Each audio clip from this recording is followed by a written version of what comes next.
What's up, Roll Britannia fans? It's me, Alex, from the podcast Roll Britannia. We are back once again for the UK Games Expo 2024, and we are so excited to bring you some amazing news. We'll be performing not once, not twice, but 3 times across the entire weekend. There's a show on the Friday where we'll be discussing all the ins and outs of not only how we got stuck into playing D&D for the first time, but also recording it as a podcast. It's called How Not to Suck at D&D. On Saturday, we'll be doing an improvised D&D performance where we will be taking to the stage, and you, yes, you, are going to have the opportunity to change the world around us. Tickets are available for that right now. For show number 3 on the Sunday, it will be our live recording of the podcast, so you'll be able to join in the fun and witness the madness of Roll Britannia Live. Make sure you get your tickets to the UK Games Expo 2024 and come and see us, Roll Britannia, for loads and loads of Dungeons and Dragons fun. In an election year guaranteed to divide us. This is a debacle. Finally, a second term we can all agree on. Yes! Comedy Central's The Daily Show. Mondays with Jon Stewart. Tonight at 11, 10 Central on Comedy Central. And next day on Paramount+.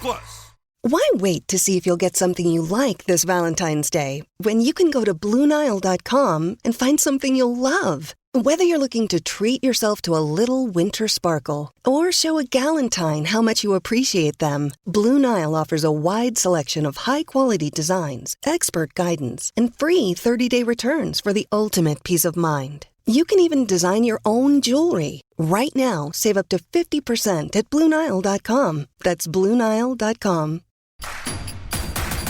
Introducing Royal Caribbean's newest ship, Icon of the Seas, the ultimate family vacation. The ultimate 6 slides, 8 neighborhoods, 0 compromise vacation. The ultimate never done that, can't wait to do it vacation. The ultimate chillin' by a different pool every day of the week vacation. This is the Icon of Vacations. Icon of the Seas, arriving in 2024. Book today. Come seek the Royal Caribbean. Ships Registry, Bahamas.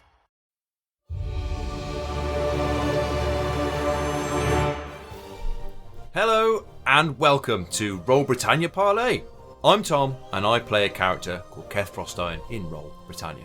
So in this series, I'm going to be talking to other podcasters, celebrities and members of the TTRPG community with help along the way from my crewmates from Roll Britannia. Each episode will have a special guest who could be a lifelong player, a fellow podcaster, a movie maker, or someone who has helped to shape Dungeons & Dragons into the game that we love today. So in this episode, we managed to grab a chat with someone who is an actor, stand-up comedian and military veteran who not only loves Dungeons & Dragons and is a lifelong player, but has found a way to use the game to help make the world a better place. I was very lucky to be able to have a conversation with the absolute gentleman who is Gary Colman. So, Joining me now from Roll Britannia is James the Dungeon Master. Hey! Alex, who plays Derek Normalbeard the Dwarf. Hello! Chip, who plays Jeff Silverbow the Human. That sounds like my cue.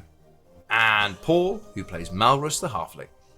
Hello! How are we all doing, chaps? All speak at once. I just want to say... Yeah, it's really good. I was like, I'll never get that cucumber out. With all of that out of the way, I think it's time to push the play button so that you can hear all about Gary Colman and his amazing work.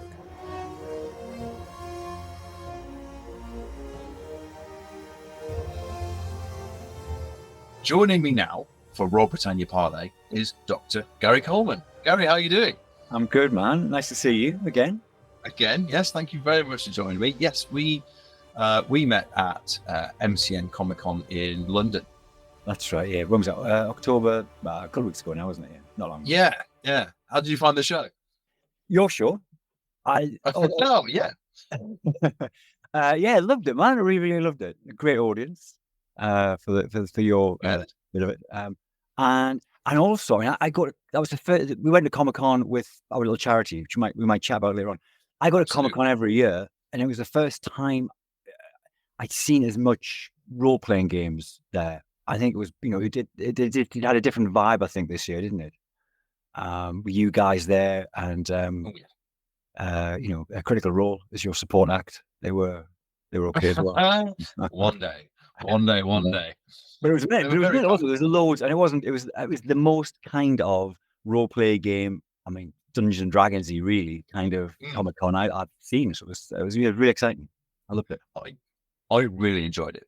It was the first Comic Con that I've ever been to. Oh, right. Okay. Right. Yeah. So I was immediately impressed. Right. Yeah. Immediately impressed. And just when we weren't, well, of course, we were lucky enough to be able to do a live show, which was huge, absolutely huge for us.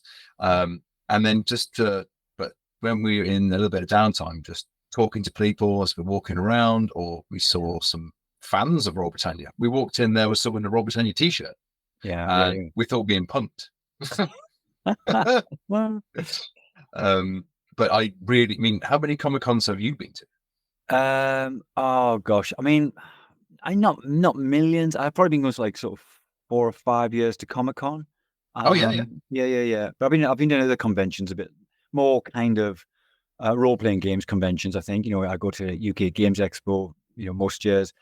Dragon Meet. I think Dragon Meet's always a bit of a highlight for us. I'm saying us and my family. So I kind of I love it. I've never done the dressing up thing. I think maybe next year when we go, we're going to do the whole dressing up thing. The cosplay. Who would you dress as? I don't know, but we were there. We were there with our charity this year, a little stall, and we had some volunteers turning up, and the volunteers all kind of emailed, went, so do we go and cosplay? And I always say, you probably go, yeah. We don't. We just turn up in clothes. But yeah. We're going to go to Orks. But so we all just turn up in t-shirts. But next year, I think we will go and cosplay, because it just feels you're kind of missing out a bit. Everybody else is geeked out in cosplay. Oh, some of the costumes were spectacular as well. The amount of work that goes into them was astonishing. I saw I saw Space Marines, Orks, characters. I like it when you spot a real niche character from something that not everybody gets. Yeah, I mean, half of them I had no idea who they were. I mean, I'm guessing they were from like manga and things, but they looked amazing, but I don't know who they were. And then the guys walking past them what looked like homemade, like Halloween costumes, just really rubbish costumes. Yeah, that was probably us. And that would be me. That's what I'd be wearing. I think my favorite was Adam West Batman. That was my favorite. Right. Adam was very specific. Adam West. Really specific with the eyebrows, the 60s Batman vibe. That was my favorite. Yeah. So to go specifically for role-playing games. Now, you've been playing role-playing games for years and years. Yeah. So do you prefer to be the player, or do you prefer to be the games master or the dungeons master? Which one do you like? Well, honestly, I mean, I really do enjoy both. I think I do prefer to be the GM. I think. Yeah. I'm not like one of these like forever GM. People go, I'm a forever GM. All I ever do is GM. I never play. I just GM. I definitely don't do that. If anybody invites me to a game, I would join at a drop of a hat if I've got time. I'd love to do that. I love playing. But I really do enjoy GMing, and I write as well. So I write games, and so the GMing part of it is the fun of GMing it, but also it is a bit of work. It is a bit of like, I'm just I'm sort of testing out the game. We're doing a little playthrough of the game. And to see the game develop, it's like the 5th time I've played this through this little module. It's the 6th time I've played through and just tweaking it. So there's a kind of an extra enjoyment, I think, from writing and sort of developing games. But I love playing as well. I mean, just the playing obviously is brilliant because you don't do any prep. Just turn up 5 minutes late. Oh, what's going on? How are we doing? What? And then you just play, and then the GM is left to pick up the pieces. You've been watching me. I modelled myself on you, on your abilities. I just roll in and annoy our almost forever DM, James. Yeah. Does James play as well? Does he get a chance? Does somebody? He does play. What's quite funny is almost when he does get the chance to play a character rather than just an NPC, it's like he's been unleashed. It's like he's built up. There's a huge amount of things that he's studied or built as other characters, and now he can build the Uber character. But it's always fun. We'll jump in for a special one-shot where you have to play a character for what we call instead of Christmas, it's called Last Light. So we'll jump in as a character here, or for Halloween there. Yeah. So you will see our DM James, or hear him when he gets to play, and it's always feisty. Yeah, definitely. Right. Because what I like is it because as a GM, obviously you know who the characters are going to be because you've written them or created them, or you've read the book. If you're buying something off the shelf, you've read the book. What I love about the idea of being a player where you get to make your own character, that's kind of fun. But what I actually quite enjoy is if you're a player, you're kind of losing control, aren't you? You're handing your control over to your team and the GM and trusting them. So I quite enjoy doing it when my player is just almost being given a character. I've played a few games where there's been a non-player character, and I've inherited the non-player. They're the group of people already playing. There's an NPC, and they go, "Oh, Gary, you can join. You be the NPC." So there's already a character written. There's already a thing, and I enjoy that kind of being a player where it's just again because I'm lazy. I haven't got to do a character. They hand me a sheet and go, "You're him or you're her." You go, "Oh, okay." Here you go. But again, it's that handing over of control to somebody else, which in real life I'm not very good at. I'm quite a control freak. I'm very much a control. I'm a massive control freak. So it's kind of fun to hand the control over to the GM and the team. I love that. The pressure's off. Yeah. So obviously, Roll Britannia, we are Dungeons and Dragons, Dungeons and Dragons podcast. So do you prefer Dungeons and Dragons? Do you play other role playing games as well? I mean, I mainly play Dungeons and Dragons. I started out playing D&D when I was a kid, and I haven't. I mean, there's not many games I would. If I was going to DM, I would DM D&D. I've jammed Cthulhu as well, Call of Cthulhu, and I'm sure I've jammed something else as well. It's D&D that I'd kind of be my go-to. I think that's what I'm more comfortable with. And I've played a couple of games, other games, Cthulhu in particular. But you know what it is? I really like, again, when it comes back to sort of writing game, I really like writing the game, the actual, the constructing something that works as a game and works as a story and the characters and all that. I enjoy that. The rules bit of it, I'm not so bothered by it, to be honest. I mean, I've played games where I've been a player in games and GM games where it's really rules light, where there's hardly any rules at all. It's just like, your own kind of game that you've come up with. Yeah. And I'm quite relaxed about that. I mean, I'm not massively into, I don't really care about the rules, to be honest. I think the rules are the least important bit. It's the most dull bit to me. As a GM, I haven't really learned all the rules. After all of these years, I don't really know the rules. I think the players can spot that. That's the bit that at least impresses me. People who can memorize the rules, that's great, but I definitely haven't done that. So I'm kind of rules agnostic, I think. I just play whatever. That's what we do as well. I think the biggest rule in our game is the rule of cool. Exactly. Yes. Because we're all having, as long as everybody's having fun and you're not jumping over the moon or something like that, you can bend things. And as long as everyone's having a good time, you're enjoying yourselves, then that's what matters in our mind anyway. No, totally. Absolutely. Yeah, totally. And if you think about it, in most games, during the game, the actual times when you call up a rule, you're referring to a thing that requires a rule. It's like 10% of the game, I think. It's the way I play, apart from maybe if you're doing combat, that's kind of obviously relies on rules. But even then, there is a bit of rolling the dice and things. But I'd say like 90% of the game is just people wandering around, seeing things, looking at things, touching them, licking them, whatever they're doing, kicking them, going, "Oh, what's that?" And it's just all narrative, isn't it? And it's not rules, it's just story, I think, and game in that sense. The rules are the least interesting bit, I think, for me. I'm absolutely with you on that one. Absolutely with you. I don't want to get lost in the rule book. I'd rather get lost in the world, the imaginary world that's in the. I've always found it amazing that the GM will paint the mental picture of the scene, and you know what your character looks like. But everyone else has got a slightly different version of that in their own heads and a slightly different version of what your character looks like. It'd be amazing if you could almost plug everyone's brain into a TV monitor and see what each person's version is like. But I've sidetracked, absolutely sidetracked there, but that's how I think. Now, we mentioned it earlier. Now, specifically, this drew me onto it because we're talking about being lost and really becoming a different character. Is Game Therapy UK. Now, just what is Game Therapy UK for those who haven't heard of it? mean, I know a lot about it. I've read into it a lot, and I think it's a fantastic, fantastic charity. But just what is it for the uninitiated? Yeah, so Game Therapy UK is, no surprises, the therapeutic gaming charity. So it's a registered charity. Yeah. I'm sure it's the biggest registered therapeutic charity in the UK. It might be the only registered therapeutic charity in the UK.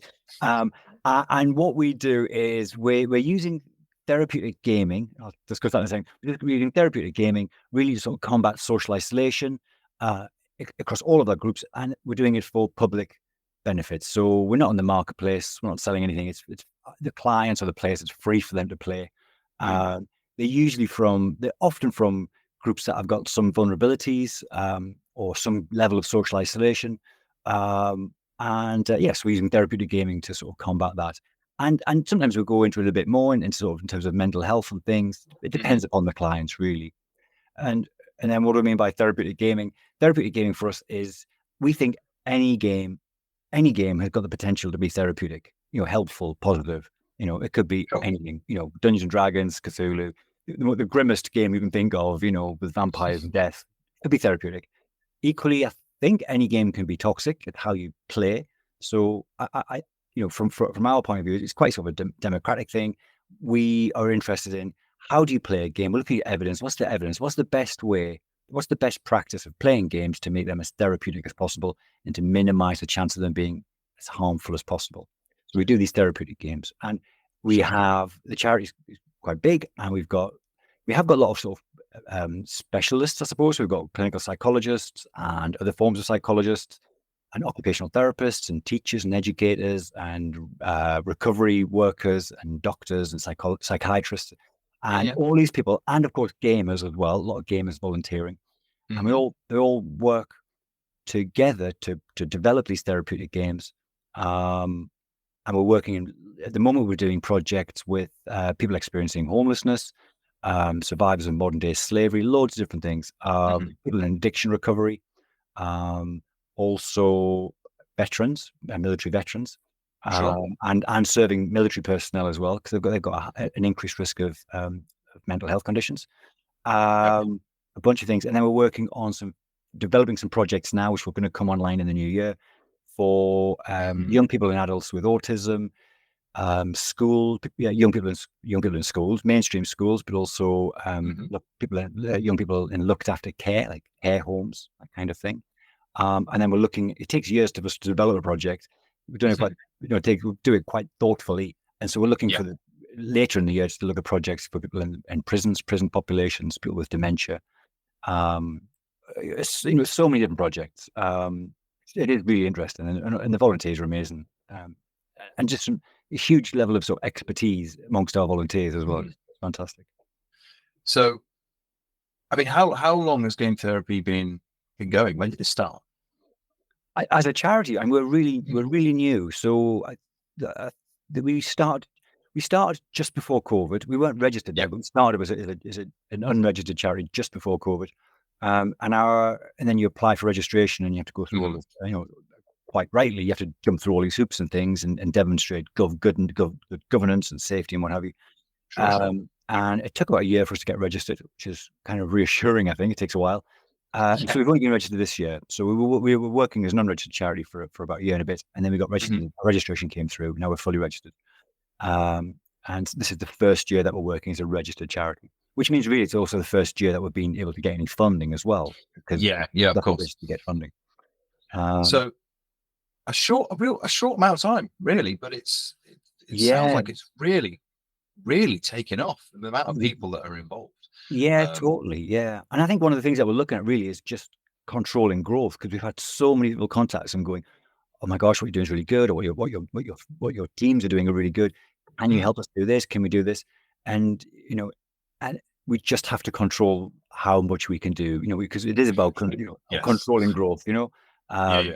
Everything is done pretty thoughtfully, pretty slowly. The projects take about a year for us to develop them before they go online.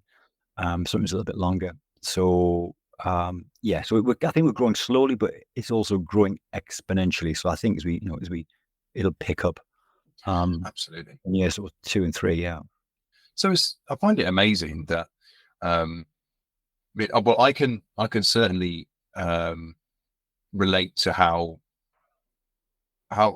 positive and therapeutic playing a role-playing game can be, because you get to play, well, you get to exist in a different world, and then when you're playing that character, the things that are, I certainly found that, well, I'm a military veteran myself, for those who don't know, and the thing I found that when I was playing Salvation Army, wasn't it, Tom? I think. Yeah, it absolutely was. Yeah. I still got the info. Still got the tambourine. That's where everyone's gonna. Yeah, I'm gonna get a lot of emails now saying, "Is that true?" And I'll go, "Yes." But I could certainly, when I'm playing my character Keth, all the other things that are the background noise and the things that stop me from sleeping, whether it be from paying the bills to things you've seen to the trials and tribulations of whatever you're doing in your life, it's got, you are playing an entirely different character. You're still you. Yeah. You're just playing another version of you, and you don't hear any of that other noise while you're playing that, and you look forward to it every single week that you play, and you're thinking about it, and that just because playing is such a positive thing, all the thoughts you're having on the run up to that game, I'm going to do this, I'm thinking about doing that, all surely that is bringing more positivity into your life. Yeah, I think. Well, it did for me anyway. Yeah, same. Same. I think, and before we had the charity, I was playing D&D for years and years and years. And I think I think everybody who plays, obviously they all enjoy it. Otherwise, when we're doing it, it's a game, isn't it? It's fun.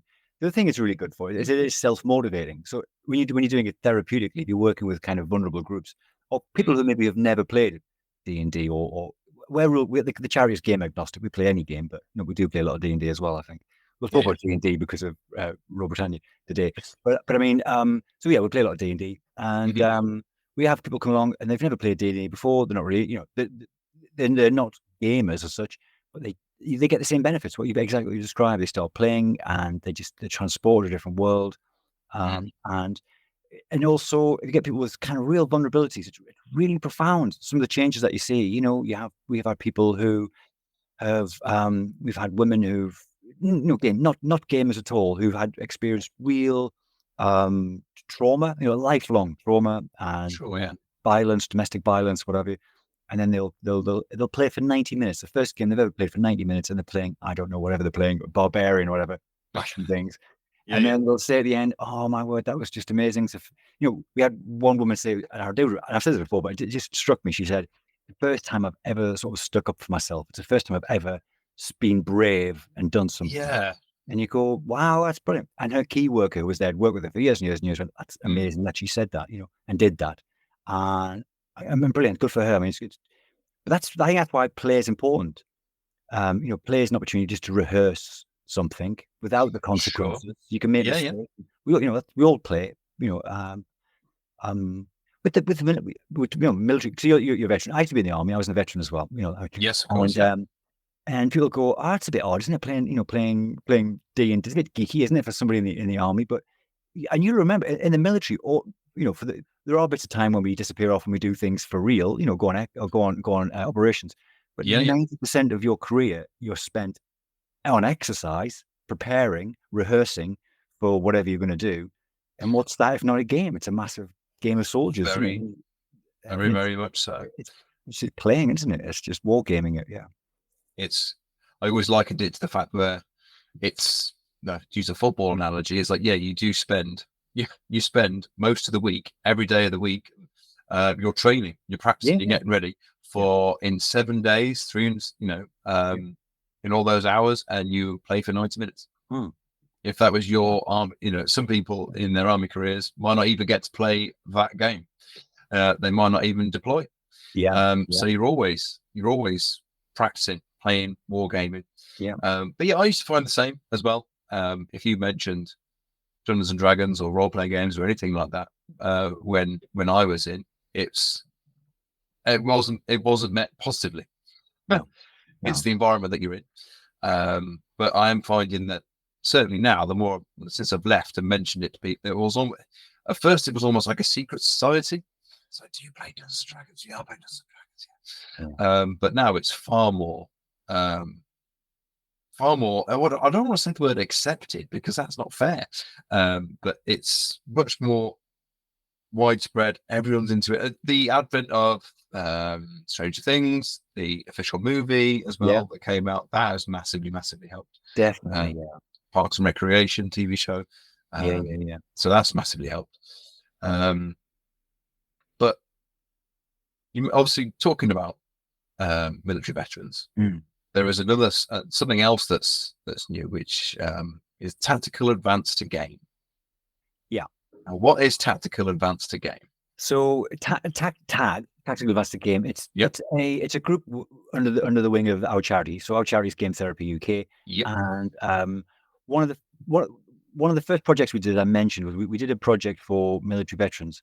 The reason why that was, there's a couple of reasons. One was because I was I'd been in the military myself, so I had connections there. It was quite easy for us to set up the project. But also, we were actually approached. It was coincidental that I happened to be in the army.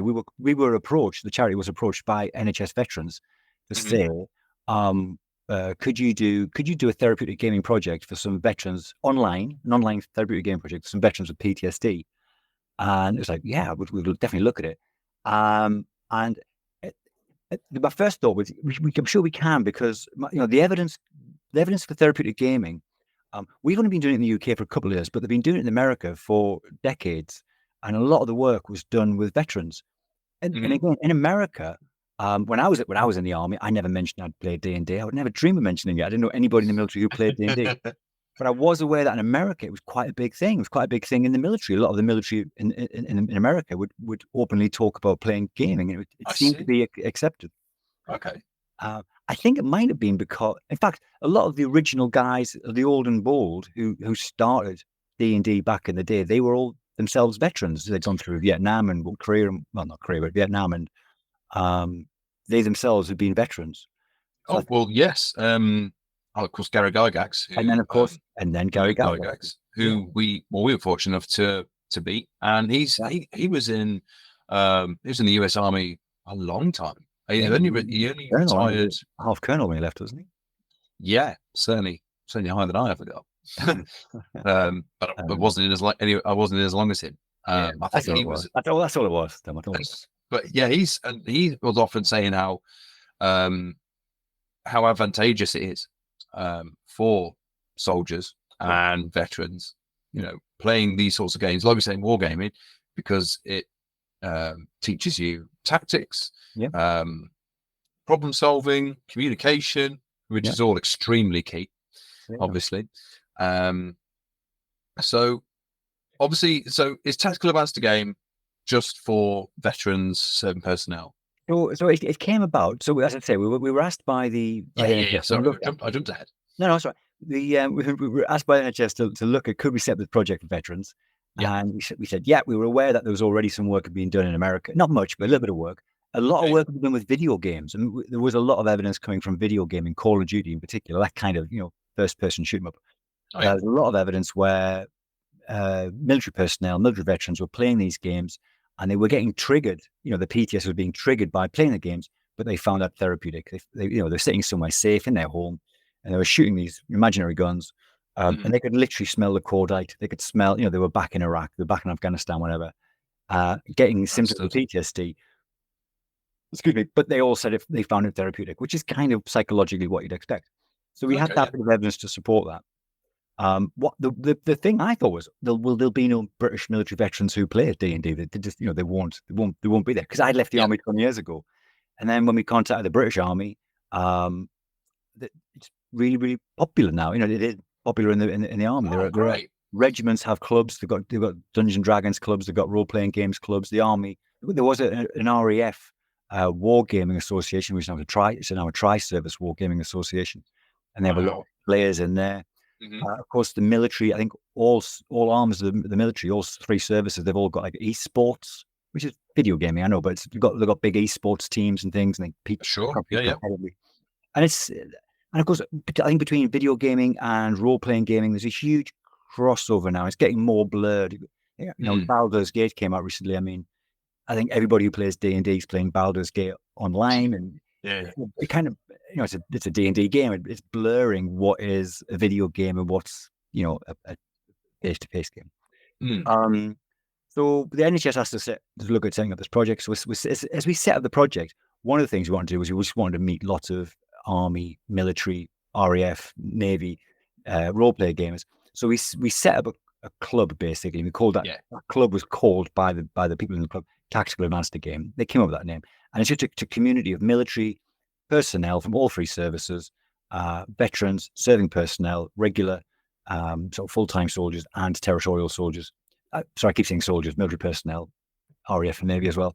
And we can't forget about them. Yeah. I have to be fair, even though I get picked up because tag has got all three services in there, and I still say soldiers when I mean military personnel.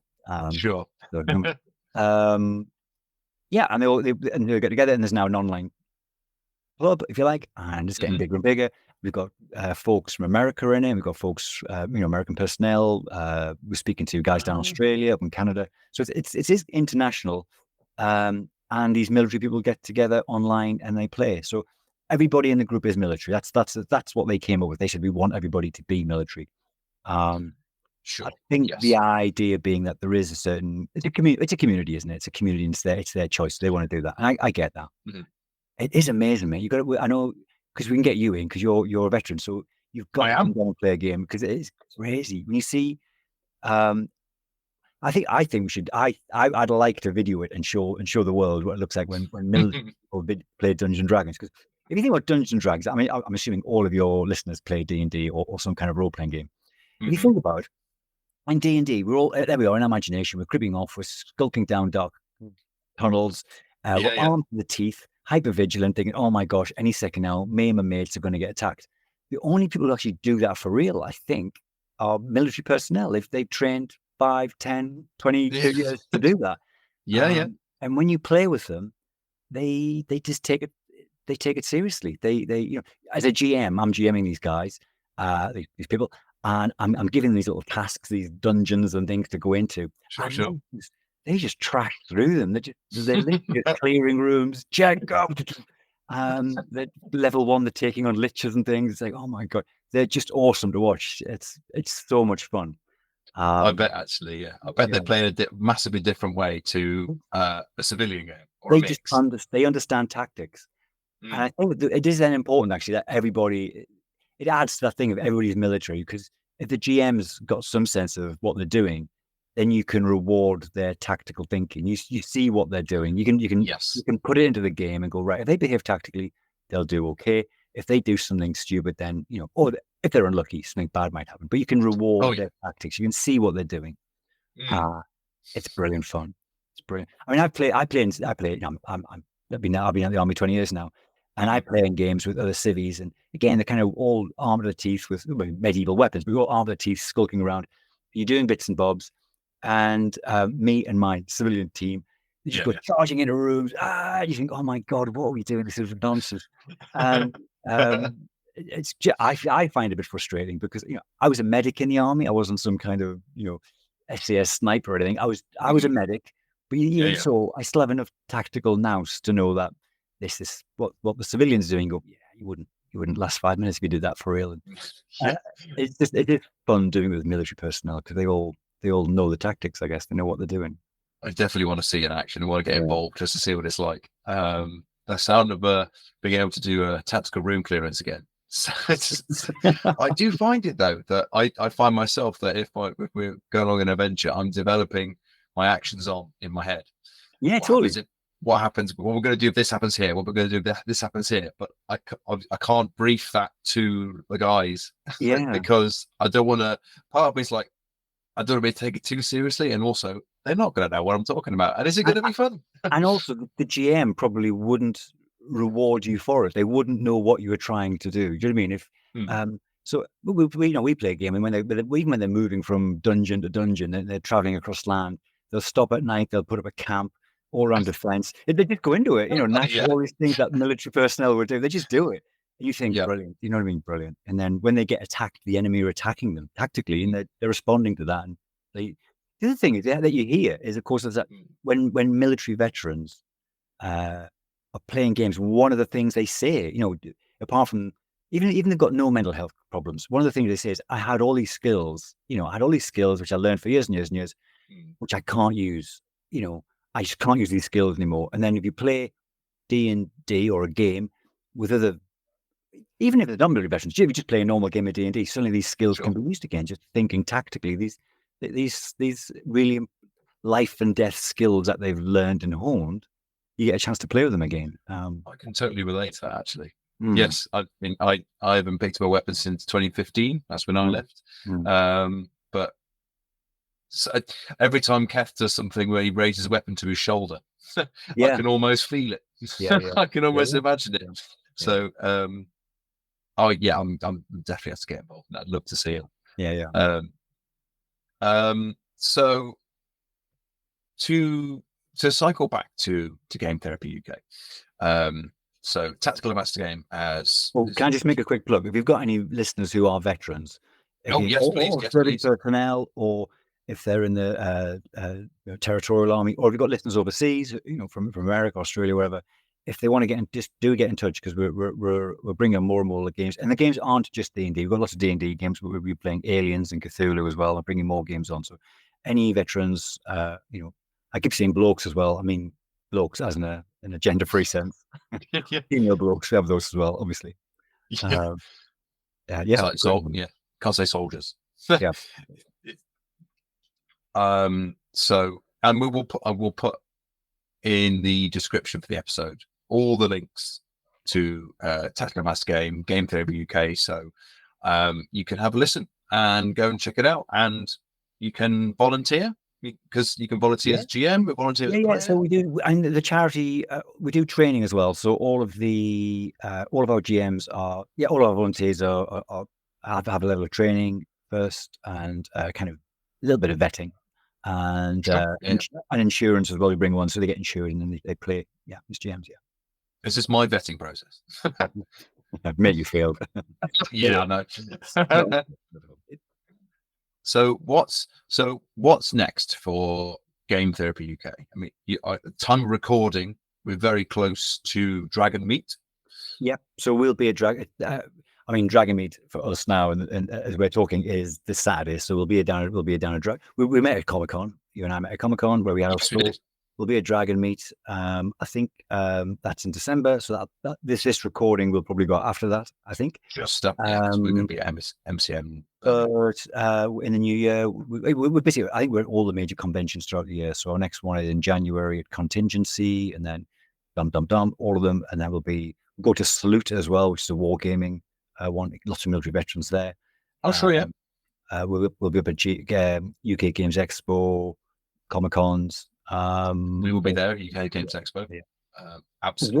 We've also been invited to DSET, which is the Defense. Oh gosh, I'm gonna get this wrong. Simulation exercise, something. It's basically it's a kind of DSET. It's a military thing. It's military wargaming, but proper military wargaming, as in, the Boffins are wargaming what happens if we go to war. And that's what they do, and it's like an industry, military / industry, as in the arms industry kind of convention. And we've been invited there. Yeah. So that'll be fun. So I haven't done that one before. So again, Tag will be going to that one. That'll be fun. That'll be. We should definitely be talking after this about how to get to get involved. Now, you're not just about Game Therapy UK and Tactical Advanced Game, obviously a huge part, but also Dorks and Orks. Yeah. Again, for the uninitiated, just what is Dorks and Orks? Yeah, I have no idea, man. What Dorks are. I have got so many hats on. So Dorks and Orks is brilliant. So the other thing I do all these different things. One of the things that I do is what I mainly do is comedy. I did qualify as a doctor. I used to work as a doctor, and I still work 1 day a week as a doctor with people from homelessness. So I still do that. And I used to be a doctor in the army back in the day. But I left the army to do comedy, and I do primarily do comedy now, and so comedy production. I don't know why you laughed when I said that, but I do comedy and comedy production. I'm laughing because okay, right. And one of the shows that we've been developing for about the past, like 6 or 7 years, is a show called Dorks and Orks, with K's, I think, Dorks and Orks with K's. And Sure. basically, it's a panel show. It's a comedy panel show, and it is.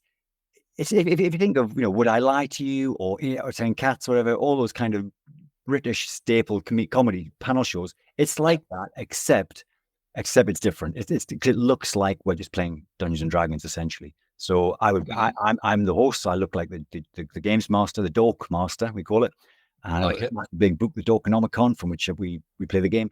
But it's not Dungeons and Dragons. It looks like Dungeons and Dragons, but it's a comedy show. It's a comedy panel show where we use the device of it. It looks like D&D, so they're kind of getting puzzles and challenges and things, and it's just funny. It's a panel of comedians, some of whom have never played Dungeons and Dragons before, or any game before, and we just play, and they improvise and just muck about.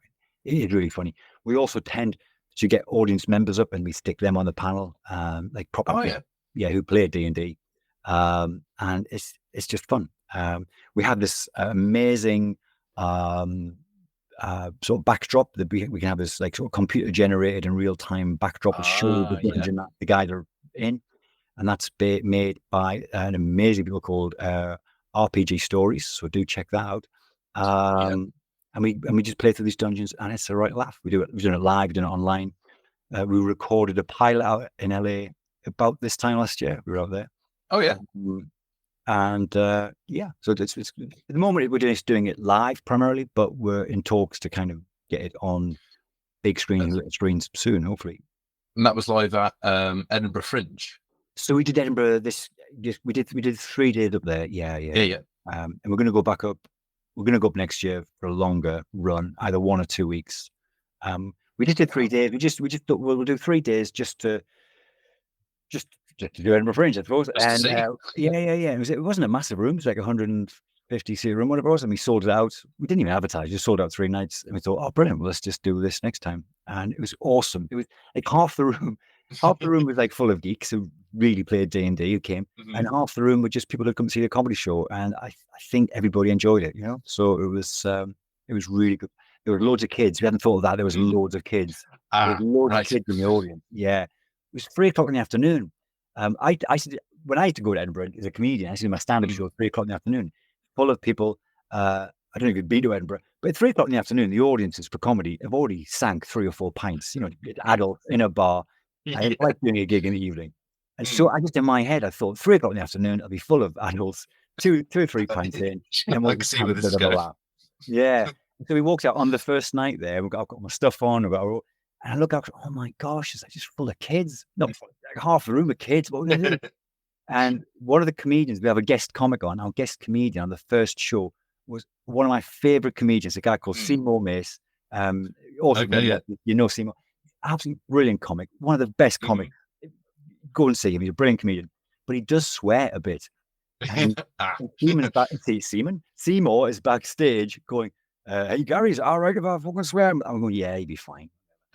So we went out there, and it was just, oh my word, full of kids, and I didn't know what, and I just the little tiny kid in the front row, and I went, I think to his dad, I went, there might be a bit of swearing today. Is that going to be okay? This is like 9-year-old kid, and the kid went, "Yeah, I'll be fine, thanks, Mister. Yeah, I'll be right." And I said to the kid, "What's the worst word we can get away with?" And this kid just dropped the C-bomb. Oh yeah, I think we'll be all right. And then that's the baseline. Sorry. Yeah, you set a bar.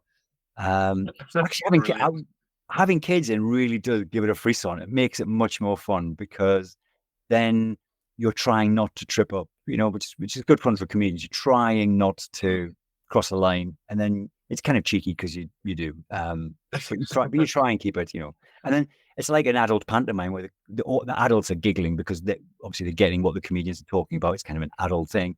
And the kids just think they're watching Critical Role. They've got no idea what's going on. And it's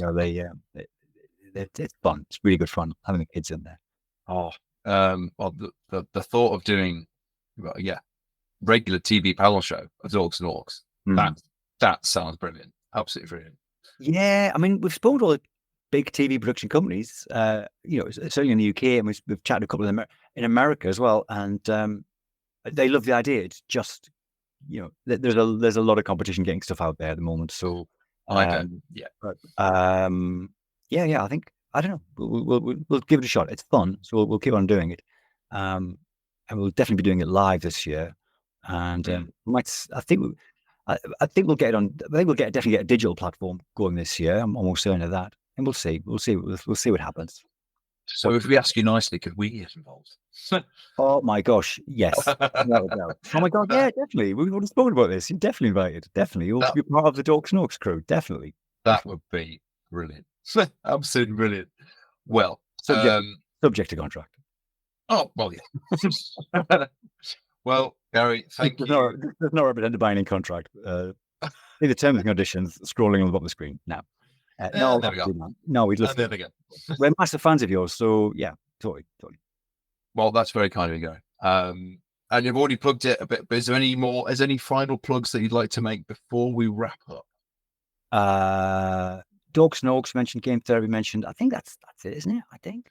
Yeah. Well, we'll put all, like I said, we'll put all of the links to everything that you want us to, to shout all about, all our Roll Britannia fans, and get looking at Game Therapy UK, the veterans out there, and the currently serving personnel, Tactical Advanced Game. I'm very interested in that, obviously.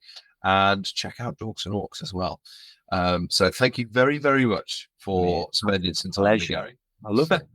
That's flew by. I can't believe that was now. That's fantastic. I know. It's it's amazing what some, it's been a friendly chat.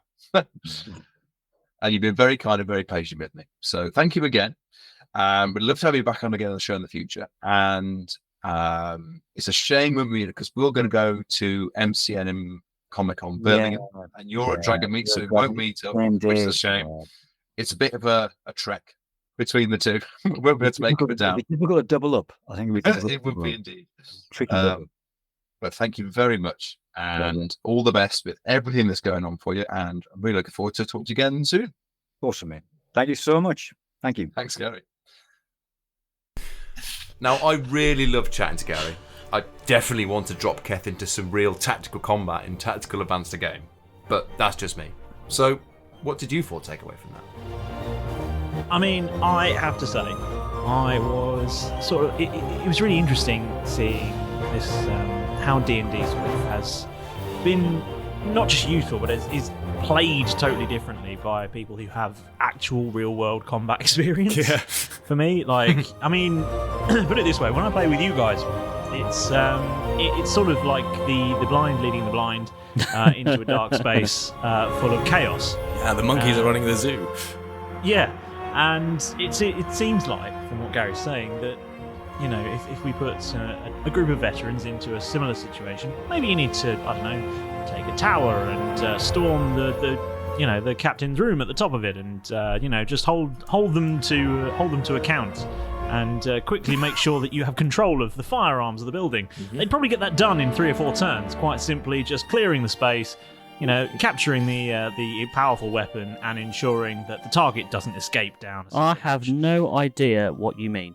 Yeah, that's a really weird, specific example to come up with off the top of your head. Yeah, it seems like you might have had that one locked and loaded there, James. I think he did. I did. I love to take them to account. So your job is to go over there. Those terrorists, I want you to hold them to account. Throw the book at them. Sometimes. Stern conversation. Excuse me, sir. You have not paid council tax in far too long. Have you paid your TV license? Yeah, it's the TV license every time, isn't it? I really love the idea of Tactical Advanced Game. I think it's a really, really cool sort of way of offering kind of, a sense of community spirit, and also, like Gary mentioned during the interview, a way of using that training again is a really interesting sort of concept to me. I also thought it was a really I can't remember whether it was with Game Therapy or with Tactical Advanced Game specifically, but there was a lady he told the story of this lady who said that playing a barbarian in D&D was the first time she'd stuck up for herself. Yes, I found that incredibly fascinating. Yeah. And for me, it's quite an overlooked, because I've not had that experience, but it's quite an overlooked magic that game, that the Dungeons and Dragons and TTRPGs can create. I thought that was really cool way of sort of allowing people to kind of process things that they weren't or haven't necessarily been able to experience before or process before in a really safe environment. I think that's really cool.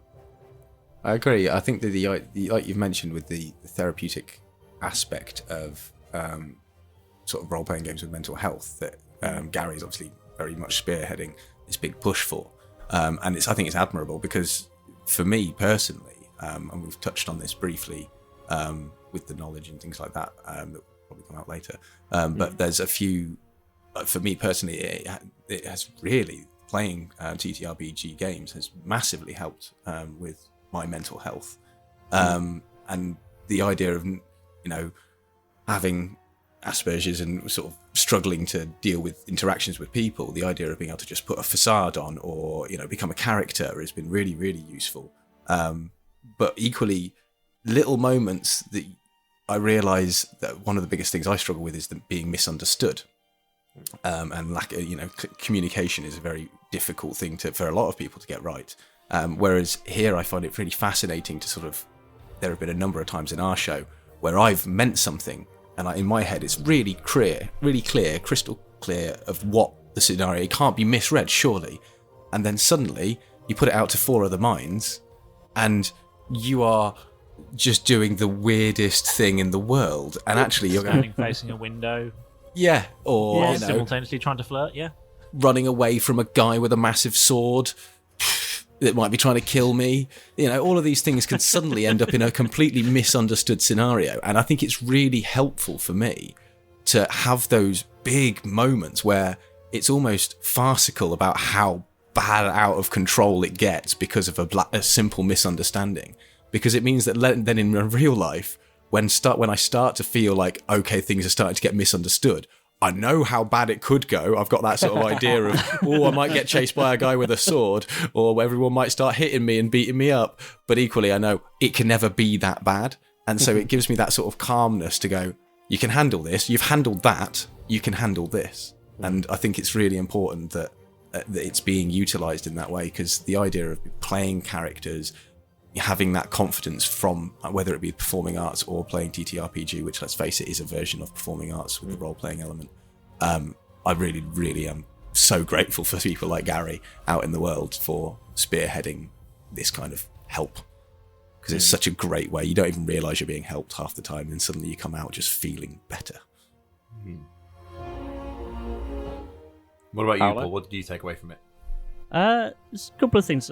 Again, adding on to what Chip's just said, more for me, especially during lockdown, not knowing what on earth was going to happen when we first started this, getting together with you four was like one of the highlights of the week for me, and just going and just doing the early arcs were just absolutely bonkers, and that helped. And I didn't realise how much, I was just listening before we came on to the first half of the interview again, how much game therapy actually does. Yeah, it's insane. Yeah. The list that Gary reeled off, I was just like, okay, yeah, I didn't even know that. But schools and all that sort of stuff, it was just absolutely insane. Yeah, He's a busy man. I found it really fascinating Very busy. when he was talking about Game Therapy UK, that they work with clinical psychologists and things like that to make it kind of fundamentally actually helpful. Because obviously he used the example of somebody playing a first-person shooter at home that had been in the military, and it triggered their post-traumatic stress. And there was certain contexts in which it allowed them to sort of process that trauma, but then there are other contexts in which people have had it to sort of quite severely negative effect. So I think it's really nice to see that they're approaching it from this responsive way, and not everyone's a therapist. Yeah. No, exactly, and that they are sort of coming at it with that mentality to want the best for people and help people. I think it's just really admirable. It's amazing that this game is like across the board, it helps everybody. Helps everybody. Whether you've had terrible times at home, spent time in prison, had a bad time in the military, anything at all, you come out the other end of it better. Yeah, cleansed almost in a way. It gives you a safe space to sort of be in, doesn't it? The world of D&D. It gives you that safe space to, live out trauma. So if you have got trauma that's there, whether it be through whatever mental illnesses or conditions, situations at life, going through PTSD, etc., all of those things require, and to help heal, require a safety. And without that, whether it be first person shooter at home, like Gary was saying in the interview, he had to be at home to play that safety. He was in his safe space when he was playing that first person shooter, so it allowed him to get through the PTSD elements. But either way, you need that zone of safety, as it were. And I think that D&D is a really nice place for it. I think it's a really interesting method of therapy, because obviously, I'm not ashamed of it in any way, and I don't think anybody should be, but I've done therapy multiple times. Same. I found that it really worked for me. It doesn't really work for everybody. I totally get that.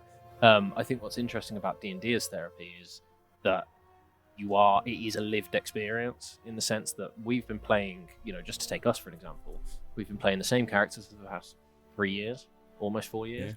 Yeah. And I can recall those things as if I'd done them myself and not just sort of pretended to do them. And so I can, when coming at it from a point of therapy and processing, it's no wonder to me that it is as powerful as it is, because I think it's just a really perfect way to use it. It's just underutilized, so everyone needs to spread Gary's message. So if you're listening to this, spread it wide. Yeah. Excuse me. I'll certainly be getting involved. I really want to start getting involved in tactical advance game. I think it'd be really cool. I'd love to see you with people who know what they're doing when it comes to might tactical be things. Achievement unlocked. It might be new ability unlocked. Yeah. Tom, can you move your microphone a bit closer to your face? It's quite far away.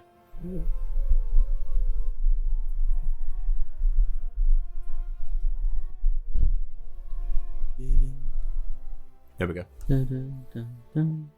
It is only that far away. Hey, but I'm loud. That is much better. Okay. Go on. I'll do that whole bit again, I suppose. Words. I certainly want to get involved with tactical advanced game. Because I think it will be new ability unlocked. Yeah, I'd love to see you interacting with people who actually know what they're doing when it comes to this kind of thing. I'd like to see Keth just with people who can actually do tactics. Yeah. That's almost a flashback to Keth in the Royal Guard days. Yeah, it really is. It's imagine what Keth could achieve if, he wasn't with one person who had much power but had complicated plans, one person with an amazing plan who didn't tell anyone, and one person with no plan whatsoever but, just goes with the flow.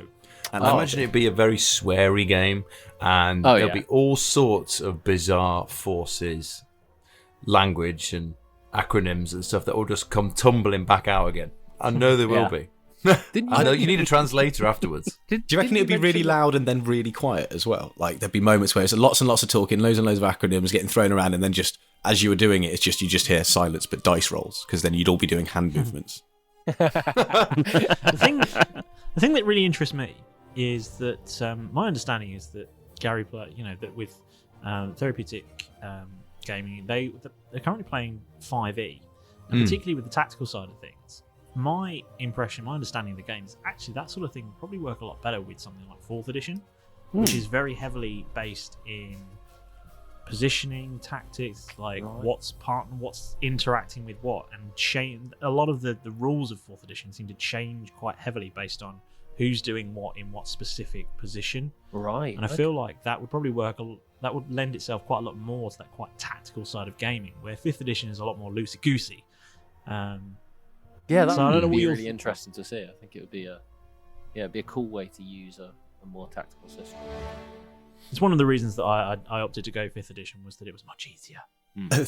I do like the fluidity though. I like Yes, I'd rather than no, you can only go there and that's that. You can go here and that's that, and that's your limitations. That's your cone. That's the distance you've got on that.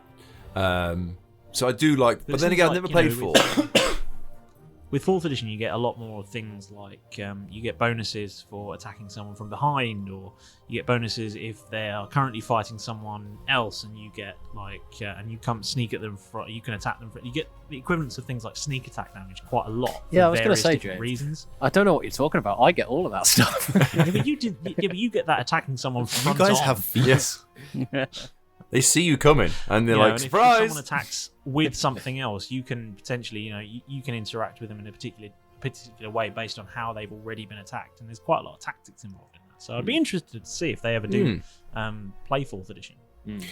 Well, hopefully, I'll be doing something with Gary and Tactical Advanced the Game in the future.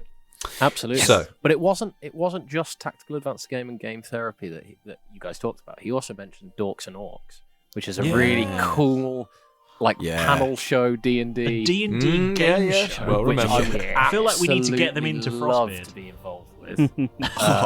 How would you do a mock version of Dorks and Orks though? Frostbeard. No, I'll just get Dorks. I'll just get them to come in. Just get them to do You it. guys will come in, and I'll be Frostbeard, and it will be an episode of Dorks and Orks That would be with you wicked. guys as your characters. That would Oh be my God, yes. wicked.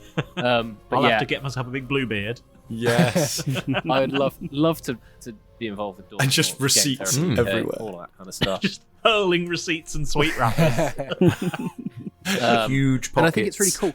It says a lot about Gary as a person and his kind of brain, that he's been able to kind of influence and be involved in a lot of these, not necessarily straight playing D&D stuff. It's like quite not left field, but it's sort of lateral thinking on how to use D&D. Is a really interesting sort of way of being a creator with it. So I think that's really, really impressive. Yeah, and we can't wait to see him at the UKGE. Oh yeah. It's true. Or before. You know? I can't wait. Yeah. Very much looking forward to it. Well, gents, thank you so much for being here, and thank you ever so much to Gary for taking the time to talk to me, and also thank you so much for listening and for all of your support. So look out for the next episode of Parley, but if you simply can't wait to hear more from the crew of Roll Britannia, then you can find us on all good podcatchers out there: YouTube, Amazon, Podchaser, Spotify, you name it, where we have new episodes coming out every single Wednesday. There are over 200 episodes in the series so far, so there's plenty for you to listen to. Not only that, but you can check out our Patreon, our merch store, and even drop into our very active Discord server. All the links are in the episode description. So, it's goodbye from me. Goodbye from them. Goodbye. Bye. Goodbye. And thank you very much for listening to Roll Britannia Parley.